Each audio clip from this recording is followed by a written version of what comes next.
Where did you get the name Sober Junkie from? Because for me, the word junkie is a little bit like one of those words that you cringe at, you know? Absolutely. Right. So why that name? Owning the name the way I did took a lot of courage, and because I knew that was going to be something that was going to hold me back for a while, but in the end was going to be one of the most powerful things about me, because I'm an oxymoron. I got clean 8 years ago. Okay. I was that dirtbag junkie in the street, stealing my kids' presents to get high and to get well. I was sick. It was bad. And when I got clean, my wife was like, do your music, follow your passion, and use cannabis as your exit, and go to NA or get into rehab. You got to do something, but you can't stay here no more. I was hooked, and I wasn't thinking right, and I was in and out of jail, prison. I was lost, and the system took me, and once you get into the system, it's hard to get out. Get out, now you're on parole. Now you have all You're never going to get hired anywhere. Right? Now you're a felon. It's on your record. That's why people stay in the same cycle, because they're like, what am I supposed to do? Where am I supposed to go? Are you going to hire me? No, so fuck off. My brother was an addict. He got in a car accident at 17. He got put on pills. Yeah. And then he went to crack, and then he went to heroin. Right. And he died at 40. I'm sorry. And for me, I just don't understand, like, what's the grasp of it? You know, is it like the first time you smoke it or the first time you shoot it that you're addicted? Is that how it is? So I think it's different for a lot of people. I think what they mean by once you do it the first time you're hooked is because it's the utopia. When you have issues and problems and shit like that, it takes you out of that shit. It makes it all go away. For the reasons I was doing, a lot of people do it for that too. They find out, oh, this makes you can do this all night long. And but you can't like be coherent on it, right? Like that's the thing. Yeah, that's the motherfuckers are maintaining. Now with the heroin, a lot of times we would be smacked back where your chin is in your chest and you're nodded out and you're done. Right. But you get to the point where you're just getting well. You don't even get high like that no more. At least that was my thing. I was getting just enough to get well, to where it would energize me versus put me down. Plants over pills, because you know it's about, we got to start implementing that and utilizing our platforms, you know, and putting that message out there. What was the rock bottom in your life with drugs where you were like, I have to fucking stop? Is it losing the family, or? It was the fear of actually, I seen in my wife's eyes. So she called me. I was at the Connect right around the fucking corner, and my phone's blowing up, and I'm just like, fuck. Then she's texting, come home, I need to talk to you. And I'm like, I don't know what I did. My son picked up my shorts in the bathroom and a syringe fell out. It was her straw that broke the back. And when I got home, I just remember like her answering the door, and then I remember waking up on the floor. She was crying and she said, I can't watch you kill yourself anymore. And not in front of my babies. She's like, you're the most intelligent, strong man that I know, that I've ever known, and you have these passions and dreams, and I don't know what's happened to you. Like, you're not you. I don't love you. You're not you. Thank God, no rehabs had a bed. And there was an NA meeting down the street, and she goes, look, fuck it, smoke weed and do NA, and you can stay, but that's it. You can't leave. You get clean, that's it, or you're fucking done. That's it. And in my song People, I sing about that. You know, I talk about how she was fed up.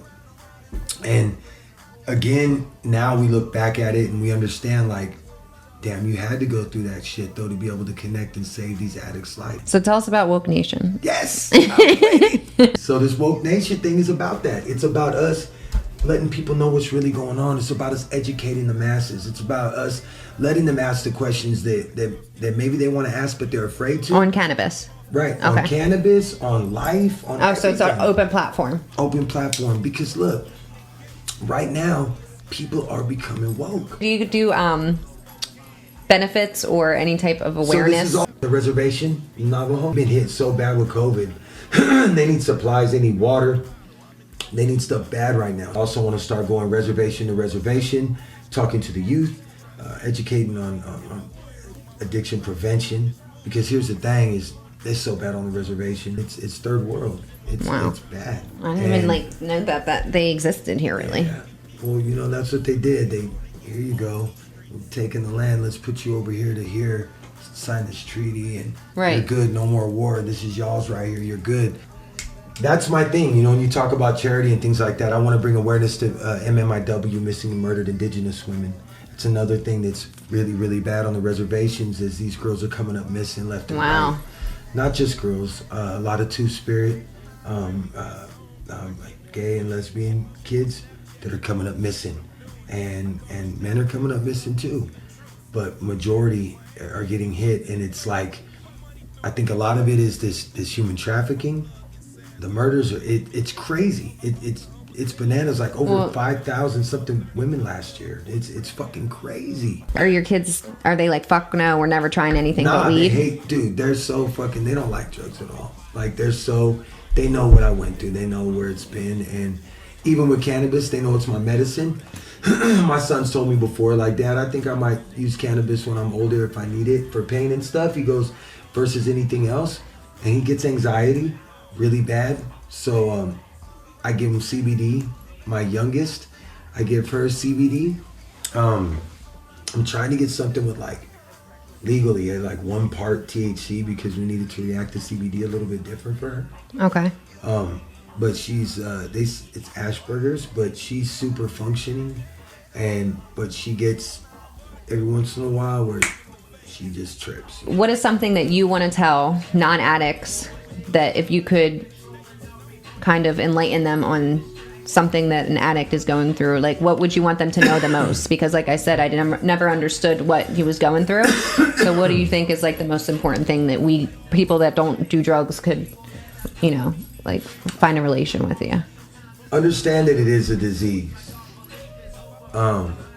Understand it's a disease, but at the same time, you can't, no matter how bad you want them to get better, you can't get them better. They have to want to get better for themselves, and they can get better, but it is a disease, and they will forever be affected by it. And it's their choice on how they're going to live after getting clean to continuously stay clean. I think, not for everybody, but cannabis helps. I think some people should just use CBD. Okay.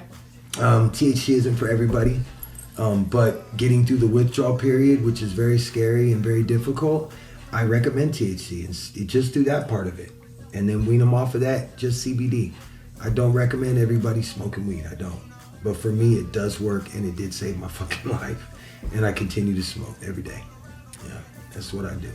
So I think that if you just empathize, but don't ever help them destroy themselves. Don't give them money. Don't help them. Let them help themselves.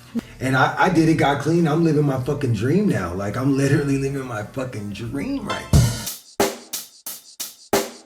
Check the mic and make sure it sound right, boys.